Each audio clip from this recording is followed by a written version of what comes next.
नाजरीन, प्रोग्राम रुपया पैसा में आपको खुशामदीद कहते हैं।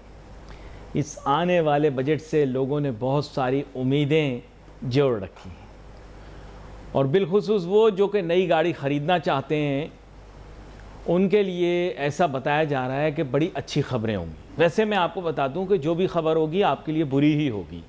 नहीं, मैं हकीकत पसंद आदमी हूँ, मैं ऑप्टिमिस्टिक और पैसिमिस्टिक नहीं हूँ।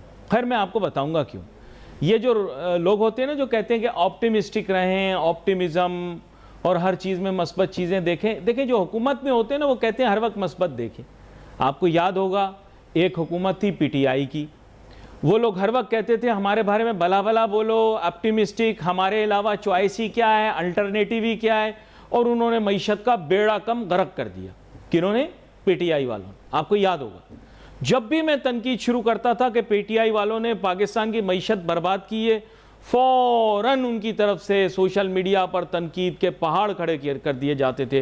ये एंकर हमारे ख़िलाफ़ है, ये एंकर हमारे, अब तो नाम भी नहीं ले सकते, हमारे बानी के ख़िलाफ़ है, फलाना ते फलाना, है ना।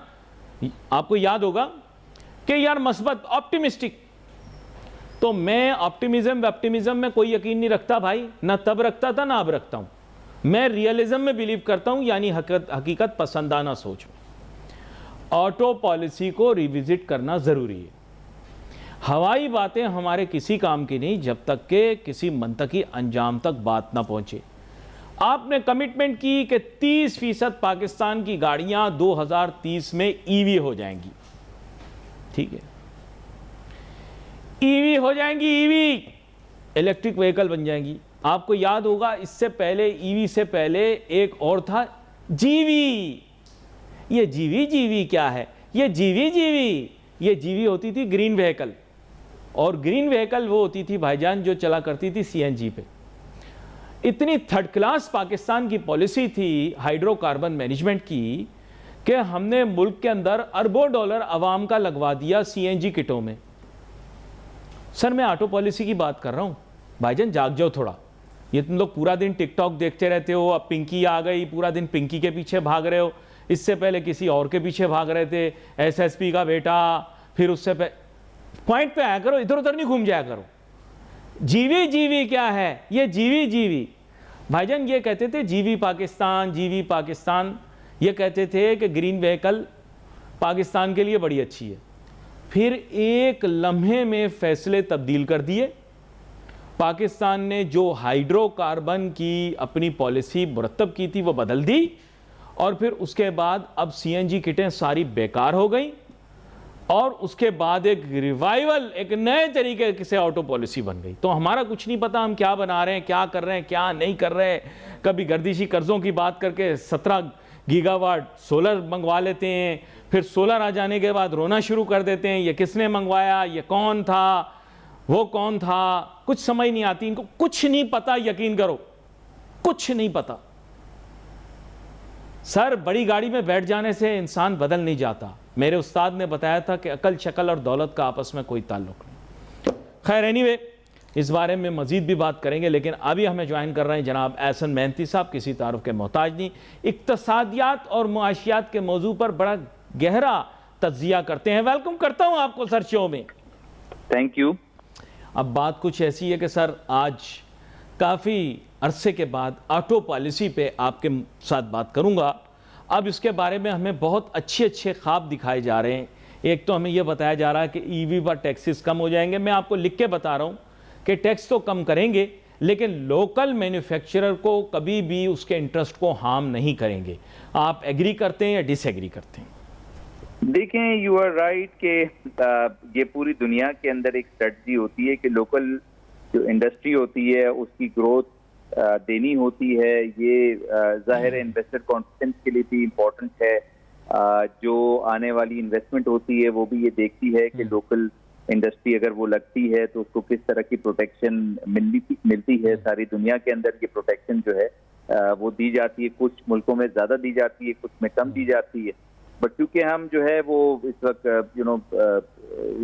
पार्ट ऑफ द ये पूरा ट्रेड और एसोसिएशन के पार्ट हैं, तो आई थिंक कि हमें कोई ऐसी IMF प्रोग्राम में रहते हुए तरजीहात कोई इतना इजीली जो है वो हम नहीं उसको कैरी कर सकते, और हमें जो है वो काफी हद तक उस पर देख रेख भी है दुनिया भर की कि हम लोकल इंडस्ट्री की प्रोटेक्शन के लिए कम से कम इंपोर्ट का कंप्लीटली बैन होना, आई थिंक वो काफी डिफिकल्ट हमारे लिए होता है WTO के तहत। तो आई थिंक कि जो इसकी मॉनिटरिंग इसलिए भी जो है हमारे लिए डिफिकल्ट होती है क्योंकि IMF प्रोग्राम में वो पर्टिकुलरली मेक श्योर करते हैं कि दुनिया भर के जो रेगुलेशंस हैं उनको हम फॉलो कर रहे हो। तो इट्स नॉट दिस इजी कि हम जो है वो लोकल प्रोटेक्शन करें, और वो इस हद तक करें कि WTO के कवानीन को हम जो है वो फॉलो ना करें। अच्छा, यहाँ पर जैसे आपने बात की कि IMF की ख्वाहिश ये है कि बैनुल अक़वामी सतह पर जो राइज निज़ाम है उसका एहतराम किया जाए, जिसके माने ये हैं कि फ्री एंड ओपन कंपटीशन। तो एम ये है कि फिर आपको इंपोर्ट टैरिफ भी कम करना पड़ेगा ऑन व्हीकल्स। अनफॉर्चुनेटली हमारे पास जो 3 या 4 लोकल मैन्युफैक्चरर्स हैं, सो कॉल्ड, जो कि बेसिकली असेंबलर्स हैं, उनका इन्फ्लुएंस भी बहुत है और उनका कहना ये है कि हमारा इकोनॉमी पर इम्पेक्ट भी बहुत है। अगर उनको मराद देते हैं, अब फॉर्चुनेटली और unfortunately, that benefit is only about 5% और 10%, which is very gradual reduction. Secondly, imported vehicles के ऊपर भी अगर 5 या 10% करते हैं तो it doesn't make so much of a difference. And remember, these tariffs are part of the tax structure, they are not part of the actual price of the vehicle. तो वो अपनी जगह रहेगी, सिर्फ उसके ऊपर जो टैक्स लग रहे हैं उस पर 5% तक छूट। Do you think it will be enough? ऐसे हाइपोथेटिकली कह रहा हूं। देखिए, आई थिंक कि जो इस वक्त टैक्सेस हमारा जो निज़ाम है उसके अंदर जो है वो हम टैरिफ रिडक्शन की तरफ हमें इवेंचुअली जाना पड़ेगा। और वो IMF प्रोग्राम में जैसे एज आई डिस्कस की बहुत सारी चीजें होती हैं हम लोकल प्रोटेक्शन लोकल इंडस्ट्री को देने के लिए लाना चाहते हैं, और आई थिंक कि उनकी ग्रोथ के लिए इंपॉर्टेंट होती हैं। बट IMF प्रोग्राम में रहते हुए हम टैरिफ रिडक्शन जो है वो हमें इवेंचुअली करनी पड़ेगी। और जाहिर है ये ग्लोबल ग्रोथ का मामला होता है और इसके अंदर जो है हमें ग्लोबली जो है दुनिया के साथ चलना पड़ता है। We can't run like North Korea की अपनी हमारी पॉलिसीज हों और फिर जो हम टैरिफ लगाना है हम लगाएं और फिर जाहिर है लोकल जो इंडस्ट्री है उसको प्रोटेक्ट करें। अनफॉर्चुनेटली जो है वो हम इस तरह से नहीं कर सकते। और इवन हमें इम्पोर्ट भी अगर हम कम करना चाहें हमारी फॉर एग्जाम्पल प्रोजेक्टेड है $60 बिलियन, तो उसको हम नहीं कर सकते क्योंकि जाहिर है इम्पोर्ट प्रोटेक्शन भी जो है वो हम अगर किसी भी तरीके से करते हैं या टैरिफ लेवी के थ्रू तो वो अच्छा, जो है वो एक मिसाल देता हूँ। एक्चुअली आपने लोकल मैन्युफैक्चरर्स की बात की। अगले दिन मुझे मौका मिला, मैं ब्रांड का नाम नहीं लेता, एक डाले में मैं बैठा, इतना अनकंफर्टेबल डाला, ये जो 4 व्हील वाला चलता है, डाले इतने अनकंफर्टेबल हैं। और अनफॉर्चुनेटली मतलब ये कि आई थिंक के लोकल मैन्युफैक्चरर्स को प्रोटेक्शनिज्म के नाम पर क्वालिटी कंट्रोल से हम लोग एग्जेम्प्ट कर देते हैं। तो सर बात यह है कि वही व्हीकल अगर जापान से आती है तो इतनी कंफर्टेबल होती है, और लोकल मैन्युफैक्चरर जब बनाता है तो इतनी थर्ड क्लास बनाता है, या लोकल असेंबलर। तो I think there needs to be checks and balances here also. देखिए, चाइना की भी अगर जो आप देखें जो न्यू ब्रांड्स आ रहे हैं पाकिस्तान के अंदर, आई थिंक उसको आपने उनके एक्सीडेंट होते हुए देखे नहीं है। आई थिंक हमारे जो सिस्टम्स हैं वो हमारी रोड इतनी कंजेस्टेड है कि उसमें एक्सीडेंट होते नहीं है फास्ट ड्राइविंग वाले। जी। बट अगर आप ये चाइनीज व्हीकल को अगर आप टेस्ट कर लें जो लेटेस्ट आई, तो आप जो है पाकिस्तान को बेहतर समझेंगे। तो वी कैन रियली से कि ये कहाँ पे डिफॉल्ट हैं, बिकॉज उनकी भी नई व्हीकल्स आई हैं और डाले को कॉम्पीट करती हैं। नहीं, एक्सक्यूज मी, ये थोड़ा सा आप क्लैरिफाई कीजिएगा। जो चाइनीज व्हीकल्स आई हैं वो बिल्ट अप यूनिट है, they are not, I think a handful of them may have been assembled here. बाकी तो I think they come right now, they are getting the opportunity to bring the built up unit. Am I right और am I wrong?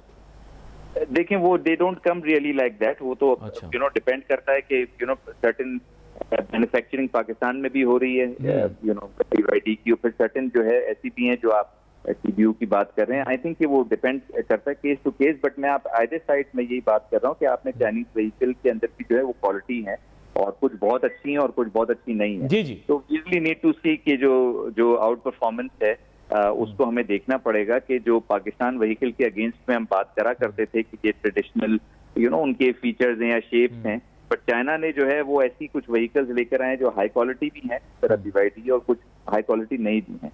तो हमें हर लिहाज से उसको देखना है। But in either side it is always been in proper opinion कि ये व्हीकल जो है ओवर अ टाइम पीरियड इसके अंदर शेप चेंज क्यों नहीं हुआ। और फिर हमें ये नजर आ रहा है कि चूंकि कंपटीशन बहुत ज्यादा बढ़ गया और नंबर ऑफ ब्रांड जो है वो अवेलेबल है अब पाकिस्तान के अंदर, तो वो मोर लेस सब shape change. Let me just give you a hypothetical situation.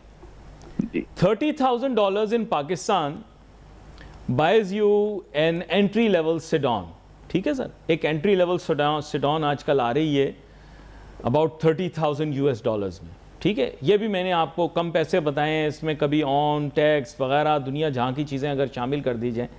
यहीं से 1.5 घंटे दूर दुबई में जब हालात ठीक थे तो $30,000 was buying you a really fantastic vehicle।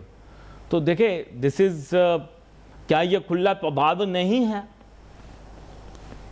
देखिए बिल्कुल, वो तो I think we really need to see के रेगुलेशन उसको किस तरह से मॉनिटरिंग उसकी होती है, ओवरऑल एसोसिएशन जो है।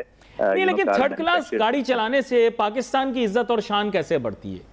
अगर पाकिस्तान की कौम थर्ड क्लास गाड़ियां चलाए, टके टके की गाड़ियां 3 गुना ज्यादा कीमत पर खरीदे, तो इससे हमारी मईशत और हमारे मुल्क को क्या फायदा है? अगर मैं एक 4 पहियों वाली एक हैचबैक जिसकी दूसरे मुल्क के अंदर इतनी औकात या हैसियत नहीं है कि उसे स्टार्ट लेवल कार समझा, मतलब उसको फर्स्ट परचेज कार समझा जाए, यानी बच्चे बहुत सारे जो कॉलेज में होते हैं माँ बाप उन्हें लेकर दें, तो आप उसे अपने मुल्क के अंदर लग्जरी हैचबैक के तौर पे बेचते हैं, तो इससे मुल्क की इज्जत कहाँ बढ़ रही है? इससे क्या शान बढ़ रही है? हमने कोई इंडिजिनसली थोड़ी बनाया हिंदुस्तान की तरह कोई गाड़ी। हम तो ये जापान या दूसरे ममालिक की थर्ड क्लास गाड़ियों को 3 गुना ज़्यादा कीमत पर खरीद के मुल्क की मईशत को क्या फ़ायदा? मुझे ये समझा दें आप। देखिए, first quality, second quality, third quality ये हर मुल्क में होती है। चाइना में भी होती है, चाइनीज भी जो कार्स यहाँ मैन्युफैक्चर हो रही हैं वो आई थिंक उनकी भी क्वालिटीज आप देख सकते हैं, फर्स्ट सेकंड थर्ड क्वालिटी, वो भी आपको बिल्कुल नजर आ सकती है आप रोड पे खड़े हो जाएं तो हर मुल्क के अंदर ये क्वालिटी होती है 1, 2 और 3। अब पाकिस्तान के अंदर अनफॉर्चुनेटली कॉस्ट ऑफ मैन्युफैक्चरिंग आप देखें और इन्फ्लेशन के नंबर्स हमें कुछ और नजर आते हैं, बहुत ज्यादा इन्फ्लेशन है, जिसकी वजह से इट्स वेरी डिफिकल्ट कि वो जो प्रॉफिट मेकिंग कंपनी जो है वो अपने को सस्टेन कर 75 साल के अंदर शेयर होल्डर वैल्यू क्रिएट करने के लिए वो इस तरह से टूल्स यूज करती हैं कि वो चीपर पार्ट्स लगाए और जाहिर है वो क्वालिटी, फिर जाहिर है वो थर्ड क्वालिटी हो जाती है और फर्स्ट क्वालिटी किसी को चाहिए तो वो भी पाकिस्तान में अवेलेबल है। तो ऐसी कुछ चीजें जो हम इससे पहले कुछ चंद सालों पहले डिस्कस करते थे कि भाई फर्स्ट क्वालिटी चाइना प्रोडक्ट जो है पाकिस्तान के अंदर नहीं आते। अब first quality China product in car manufacturing आप देख सकते हैं, फर्स्ट क्वालिटी कौन से ब्रांड्स हैं आपको नहीं देखें, अब आप छेड़ रहे हैं। I have never seen a person who makes a joke with a straight face like you। आप देखें, आप छेड़ रहे हैं। अब आपने छेड़ तो मुझे दिया है, अब मैं एक बात आपसे पूछता हूँ सर। बात एक्चुअली ये है, मैं काफ़ी अरसे से यही बात कर रहा हूँ, जो बात आप कर रहे हैं उसी को मैं रीफ्रेज करके आपके सामने पेश करता हूँ। बात यह है कि right now Pakistan needs environment friendly vehicles for Pakistanis which are affordable. For national economic growth, it is very necessary for us to have that. Is it shown in our auto policy or not? मेरे लिए ये important है कि मेरे हर शहरी के पास quality ride हो जो कि वो अफोर्डेबल तरीके से इकोनॉमिकली चला सके। Is the auto policy reflective of that? I think auto policy जो है वो रिफाइन हो रही है, उसमें रिफॉर्म्स आ रही हैं और उसमें जो है वो जिस तरह से कहा गया है कि वो इसके अंदर इसको रेगुलेटर जिसके जो हैं वो हमारे लोकल तो हैं, बट इस पॉलिसी को देखने वाला जो हमारा लेंडर है वो इस पॉलिसी पे जो है भी असरअंदाज हो रहा है। तो यू कैन रियली से कि ये ऑटो पॉलिसी जो है वो कोई कोई ऐसे मुल्क की है जहाँ पे जिसको कोई नहीं सर पैर है उसका, या कोई for example drafted unwell drafted है, या फॉर एग्जाम्पल इंटरनेशनल नॉर्म्स को नहीं कैरी कर रही है।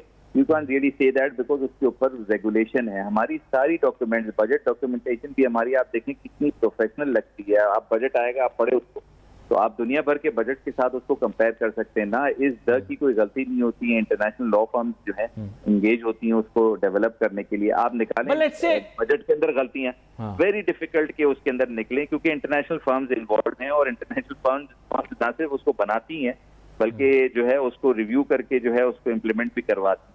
तो we are in a very separate paradigm. But you see these international brands उसको रिव्यू कुछ और होता है, मतलब प्रोफेशनलिज्म के साथ उसका रिव्यू होता है। रॉन्ग पॉलिसी लग नहीं सकती है, कोई चीज ऐड नहीं हो सकती, फेवरेटिज्म हम कर नहीं सकते। तो WTO के कवानीन के अगेंस्ट में कोई ऑटो हम नहीं जा सकते। We are talking about the auto policy और आगे आने वाले बजट के अंदर ईवी के ऊपर और कन्वेंशनल व्हीकल्स के ऊपर क्या गवर्नमेंट की पॉलिसी बनेगी। I am not optimistic. I know कि हमारी ख्वाहिशात कुछ भी हों, एक आपको पता है इंसान की ख्वाहिशात बहुत सारी होती हैं। शादी से पहले बहुत सारे लोगों की शादी से ख्वाहिशात होती हैं, फिर शादी हो जाने के बाद उनकी जो कैफियत होती है वही अमूमन ताजिर सनतकारों की होती है बजट की स्पीच सुनने के बाद। तो बिल्कुल वैसी ही कैफियत आप लोगों की बजट सुनने के बाद होने वाली है। पेट्रोल की कीमतों के अंदर भी इजाफा जारी रहेगा, कोई जंग वंग बंद नहीं हुई, कोई कुछ नहीं हुआ। इस बारे में एहसन मेहनती साहब ने बहुत पहले पेशगोई कर दी थी प्रोग्राम के अंदर कि ये जंग कितनी लंबी चलेगी, हमें इसके मुतालिक बात करनी चाहिए। रुकेगी या नहीं रुकेगी, that's not the question. Now as all of this continues, मसला ये है एहसन मेहनती साहब कि ईवी का इशू इसीलिए उठा है क्योंकि पेट्रोलियम मसनूआत की कीमतों के अंदर मुस्तकिल बुनियादों पर इजाफा हो रहा है। हुकूमत ने कोई ना कोई लॉलीपॉप आवाम को पकड़ानी है जिससे थोड़ा बहुत हुकूमत को तवालत मिल जाए, और वो लॉलीपॉप है ईवी पॉलिसी। लेकिन प्रॉब्लम ये है कि only you and me had discussed on TV about a scenario where oil will be more than $100 a barrel. Now, whether we like it or we don't, we will have to live in this $100 plus per barrel environment. तो आपके ख्याल से इस environment के अंदर पाकिस्तान की auto policy को आप बोल रहे हैं इवॉल्व कर रहे हैं, जो इवॉल्व कर रहे हैं वो कितने थिंकर हैं या कितने डायनेमिक हैं या कितने विजनरी हैं? देखिए, आई थिंक कि प्रोफेशनलिज्म तो हमारा आपको नजर आ रहा है कि वो जो हो सकता था, जितना हम उसको यूज कर सकते थे वो हमने किया। हमारे जो एक्सटर्नल अकाउंट का जो सरप्लस था पिछले महीने तक, वो चीज इंडिकेट कर रही थी कि जो लोग बैठे हुए हैं इसकी मैनेजमेंट में वो काफी, और इस वक्त आप देखें पेंडा बॉन्ड का लॉन्च हो रहा है, सेलिब्रेशन हो रही हैं, पाकिस्तान को बहुत अच्छे रेट्स पर लोन मिल रहे हैं, यानी कि फेवरेबल रेट पे, बिकॉज हमने एक्सटर्नल अकाउंट की मैनेजमेंट बहुत अच्छी की है। एक्सपोर्ट नंबर्स जो हैं वो ग्रो हो रहे हैं, रेमिटेंसेस 11% ग्रो हुई जो हमें नजर आई अप्रैल माह की। तो आप देखें कि जो लोग, हमारी जो मैनेजमेंट है, फाइनेंशियल मैनेजमेंट है, वो काफी मुस्बत हो रही है और वो अप टू द मार्क हो रही है। तो हमें इसको थोड़ा पॉजिटिवली लेना चाहिए। दूसरी बात ये कि जो हम ऑटो पॉलिसी की जो पॉलिसी है उसको देख के, जिस तरह से आपने इंडिकेट किया कि चूंकि ऑयल प्राइसेस बढ़ गई हैं, हमें हम वी आर स्ट्रांगली जो है उसको सब्स्टिट्यूट कर रहे हैं टुवर्ड्स ईवी, और EV policy certainly IMF draft कर रहा है, तो वो इस फेवरेबल में कर रहा है कि हमारा जो पेट्रोल यूजेज है या जो फ्यूल यूजेज है वो कम से कम हो और इलेक्ट्रिसिटी पे हमारा जो है वो सब्स्टिट्यूशन हो। तो उस हिसाब से जो है ये पॉलिसी बहुत मुस्बत जा रही है। बट 10-12% जो है वो व्हीकल्स अभी भी जो है वो इस, यानी कि इसकी ग्रोथ हम नहीं देख रहे कि इसकी यूटिलाइजेशन नेक्स्ट 4-5 ईयर्स के अंदर भी जो है, बिकॉज इलेक्ट्रिक व्हीकल्स हैं वो एक्सपेंसिव भी हैं और न्यू व्हीकल्स लेना जो है हर एक के लिए काफी मुश्किल होगा with this less per capita income. तो it should not be much to be discuss, because अभी भी इस वक्त आपकी 10 व्हीकल्स अगर आती हैं मार्केट में, उसमें सिर्फ 10% ऐसी हैं जो इलेक्ट्रिक की परचेज है और 90% जो है नॉन। नहीं, लेकिन 2030 तक हमने टारगेट रखा है कि हम 30% जो है वो ईवी कर देंगे। जी बिल्कुल, वो टारगेट है और जाहिर है वो दुनिया भर के टारगेट्स हैं, बट जाहिर है इट्स वेरी डिफिकल्ट कि वो टारगेट, जो यूरोपियन कंट्रीज में तो हमने देखा है कि 80-90% जो है वहाँ पे ईवी की तरफ चलेगी। ये बात चाइना में भी बहुत आगे बढ़ गए हैं, चाइना में भी ईवी की तरफ चलेंगे। सबसे बड़ा मैन्युफैक्चरर चाइना है और आई थिंक अगर आप देखें तो उसकी सबसे ज्यादा एक्सपोर्ट चाइना की है ये इलेक्ट्रॉनिक व्हीकल के लिए। और फॉर्चुनेटली हम चाइना के इतना नजदीक है और उसकी फेवरेबल पॉलिसीज को लेते हुए हमें जो है वो उनका जो सस्ती चीज होती है, सारे बेकार third class solar panel Pakistan को बेच दिए, सारे थर्ड क्लास हमने खरीद भी लिए। ये मैं आपको बता रहा हूं, ये सोलर पॉलिसी थी सर गवर्नमेंट की, जिसकी वजह से आज मैं बात तो नहीं करना चाह रहा था आपसे, लेकिन कल मैं एक इंटरनेशनल मीडिया हाउस की रिपोर्ट देख रहा था, इंटरनेशनल न्यूज़ चैनल की। उन्होंने कहा पाकिस्तान के अंदर बिजली की कीमतें इसलिए बढ़ेंगी क्योंकि इन्होंने इतनी एक्सेसिवली सोलराइज कर दिया अपने एनर्जी इन्वायरमेंट को, और इनकी सोलर पॉलिसी और एनर्जी पॉलिसी इतनी थर्ड क्लास है कि उसकी वजह से आज इनको बिजली भी महंगी खरीदनी पड़ेगी, और वो बिजली जो ये इस्तेमाल भी नहीं करते। यहाँ गलत कह रहा हूँ, सही कह रहा हूँ? देखिए, वी रियली नीड टू सी कि कौन इसको सही तरह से यूटिलाइज कर रहा है, बिकॉज इसके अंदर जो है वक्त के साथ बहुत पॉलिसी चेंज भी हैं, परचेजिंग की, सेल्स की, जो इसके अंदर जो मैटर्स आए हैं आई थिंक कि वी रियली नीड टू सी कि कौन इसका सही यूटिलाइज कर रहा है और कौन इसका यूटिलाइज नहीं कर रहा है। बट आपकी बिल्कुल ठीक बात है कि भाई क्वालिटी जो है, we should have received quality equipment जो कि हमारे लिए लॉन्ग टर्म के लिए हमें हेल्प करते हैं। बहुत सारे इक्विपमेंट है उनकी। But how can you close, let's say if you are the decision maker and I would say that Pakistan's total let's say winter peak demand, half of it you allowed it to become solar without even giving consideration कि आपने IPPs लगाएंगे। If just think for a moment कि मैं आपको बोलूं कि पाकिस्तान की winter time requirement hypothetically 35 या 38 गीगावाट है और आपने 17 गीगावाट इंपोर्ट कर दी, आपको पता ही नहीं लगा पाकिस्तान को कि हमने 17 गीगावाट इंपोर्ट कर ली। भाई ये ड्रग्स थोड़ी हैं, सॉरी गलती से मुंह से निकल गया पिंकी के दौर में, ये भाई सोलर है। मतलब 17 गीगावाट सर कैसे आ गया, आप मुझे बताएं। Tell me as a decision maker, is it possible for you to have half of your supply through solar in winter time? देखिए अगवान ट्रांजिट से भी आ जाती हैं बहुत सारी चीजें, और फिर जाहिर है अंडरहैंड भी बहुत सारी चीजें होती हैं जो आपकी जो हम चीजों को देखते हैं। I think we can't really compute या कैलकुलेट कि कितना आ रहा है और मतलब किस सोर्स से आ रहा है। बहुत सारी चीजें जो है कहीं और से भी इंपोर्ट होकर आती हैं, किसी और जाविये से भी आती हैं, तो वी कांट रियली कैलकुलेट कि वो सारी जो है या फिर जो है वो आइडेंटिफाई हो सके कि ये सोलर इक्विपमेंट्स हैं, सारी चीजें इस तरह आई जिसको हम जो है वो गेज नहीं कर सके। बट जाहिर है फिर हमने उसके जो नेट मीटरिंग के सिस्टम में जिस तरह लॉस पहुंचाया उनको, जिन्होंने सोलर को जो है प्रेफर किया, आई थिंक कि वो उनको काफी जो है लेसन मिले इसके ओवर इंपोर्टिंग के। But no one is willing to buy this expensive power now ना। प्रॉब्लम ये, one, you don't have a buyer, you will have to divide all of the cost of electricity over the users. Am I right? That's the basic mathematics. If you have to pay back the IPPs, you will have to divide the total power generated or the total power you have purchased on the total number of the users, right?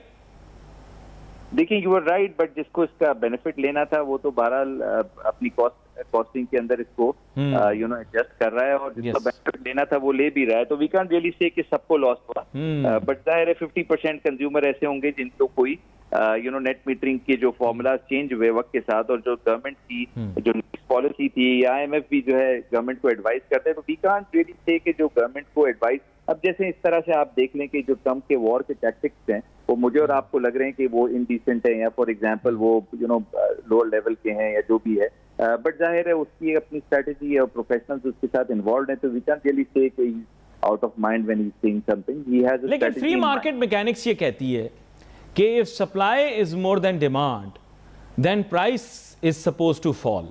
Right now Pakistan के पास excess supply, जी नाजरीन, पाकिस्तान के पास बिजली ज़्यादा है, इस्तेमाल करने वालों की डिमांड कम है, तो बिजली की कीमत फ्री मार्केट इकोनॉमिक प्रिंसिपल्स के तहत कम होनी चाहिए, लेकिन बिजली की कीमत ज़्यादा हो रही है और हमें यह बताया जा रहा है कि और मज़ीद ज़्यादा होगी।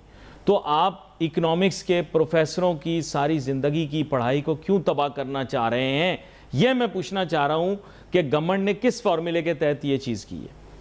देखिए गवर्नमेंट ने जो एक पॉलिसी लेकर आई, तो उस पॉलिसी को जब उसके जो गवर्नमेंट का लेंडर था उसने उस पॉलिसी को देखा, तो उसने ये कहा कि आप कैपेसिटी पेमेंट्स बहुत ज्यादा दे रहे हैं, तो ये सोलर वाला जो एरिया है जिसमें बेनिफिट चाइना को हो रहा है, उस एरिया को आपने डिस्करेज करना है, और नेट मीटरिंग के सिस्टम को आपने उसके rules of the game change कर दिए। तो अब रूल्स ऑफ द गेम अगर चेंज हो जाते हैं तो जाहिर है जिसकी इन्वेस्टमेंट है उसको लॉस हो गया।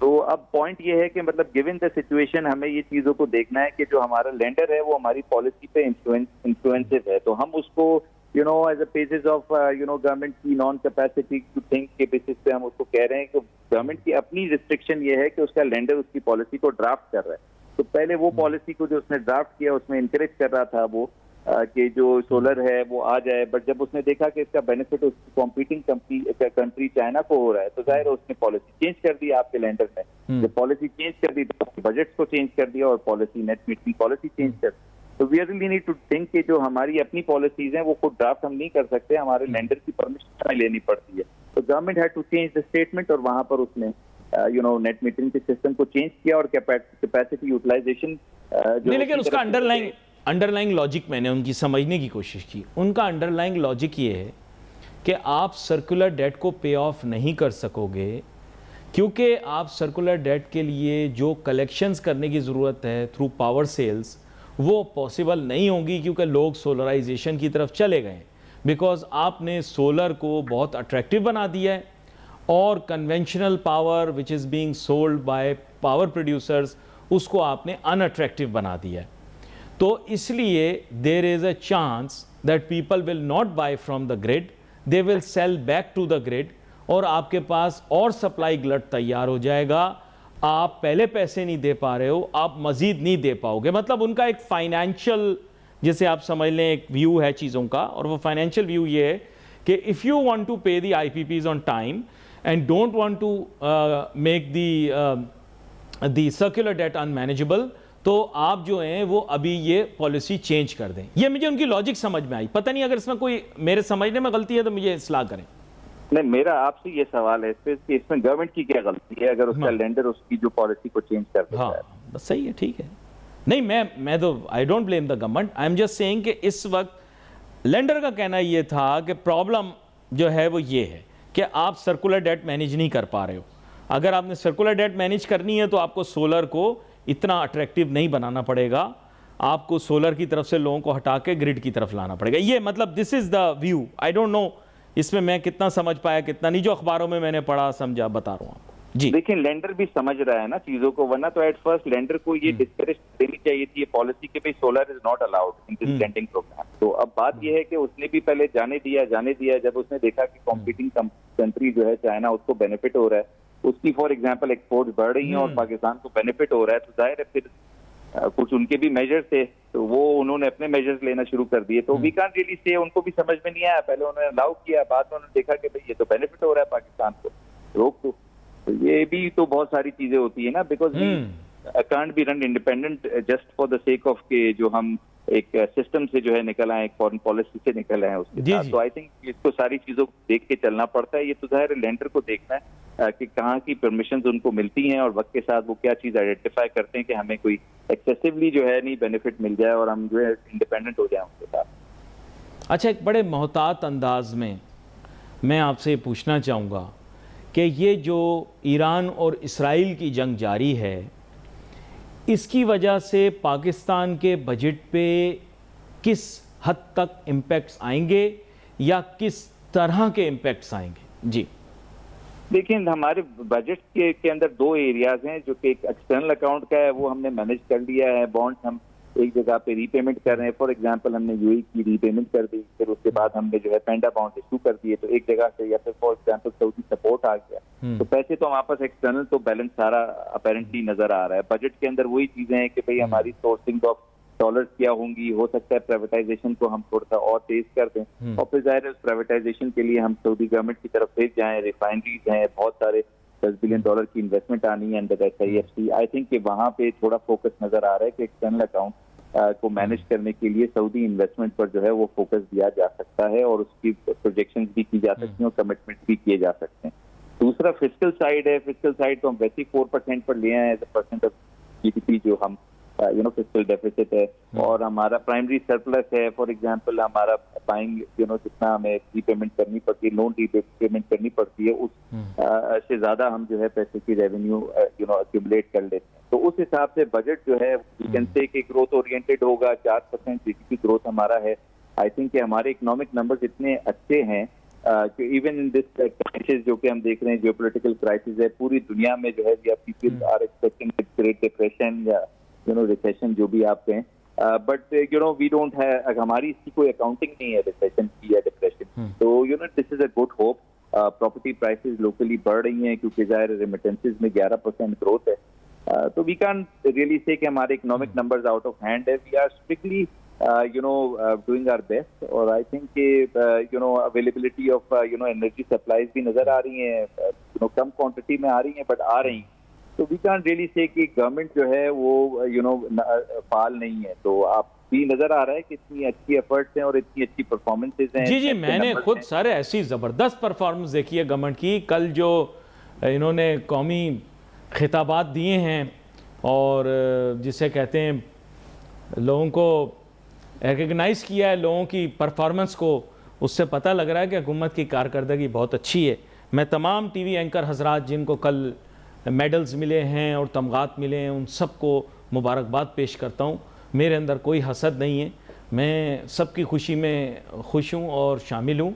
मैं तो इस काबिल हूँ ही नहीं, तो इसलिए मैं तो अपने आप को कभी भी किसी कौमी तमगे या एजाज़ का मुस्तहिक नहीं तस्वुर करता, लेकिन यह है कि मैं सबको मुबारकबाद पेश करता हूँ जिनको कल मिला है। बिल्कुल एहसन मेहनती साहब की बात को इंडोर्स करता हूँ कि हुकूमत की शफाफियत, उनकी बेहतरीन कारकर्दगी ये, और जिसे आप कह सकते हैं कि मेरिट को जिस तरह से उन्होंने कल रिकग्नाइज़ किया है नेशनल अवार्ड्स की डिस्ट्रीब्यूशन के अंदर, इससे पता लगता है कि हुकूमत बहुत अच्छा काम कर रही है।